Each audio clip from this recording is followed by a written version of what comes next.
So obviously not the result we wanted last night, but we did have a couple of successful returns from an injury point of view. So we had Braidon returning after 13 weeks out with that hamstring. He pulled up fine from the game, got through the game, no problems, and we expect him to be full training from here on in. And we had Reynolds returning from that back injury. Again, he's put up really well, no issues at all, so he'll be full training this week. Burgess last night, just after his first stint, he came off complaining of some soreness in his hip. It's not something that's unusual for George. He got some physio treatment in that at the time, was feeling quite good to go back on, but he stiffened up at half time. So we made the decision to not put him back out there. He just couldn't quite get himself going for his second stint last night.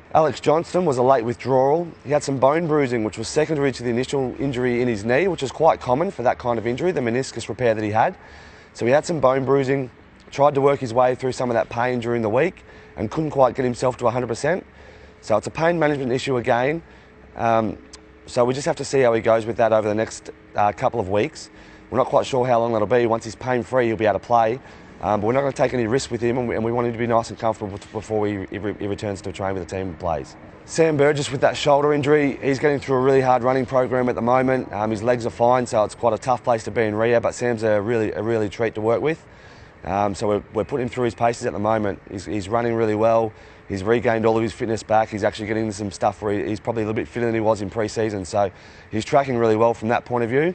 We've just got to get his strength up in his shoulder. We're not going to put him out there underdone this time around. So once he regains his strength in his shoulder, he'll be right to play. We're hoping that it's the week after the bye. If not, it'll be the week after that. Burgess, he's put up really well from the surgery. So he's had some time off over the last couple of weeks. And just this week started some pool, bike and light rehab exercises. We'll increase the intensity of that next week and then hopefully get him into some running the following week after that. How he responds to that, we're not quite sure at the time, but we've just got to slowly increase the intensity of the work he's doing and hopefully he responds really well over the next couple of weeks. Dillon has returned to training with the team. So he had that ankle injury about 8 weeks ago. He's returned to train with the team this week. He's been in full contact drills, doing all of the contact work.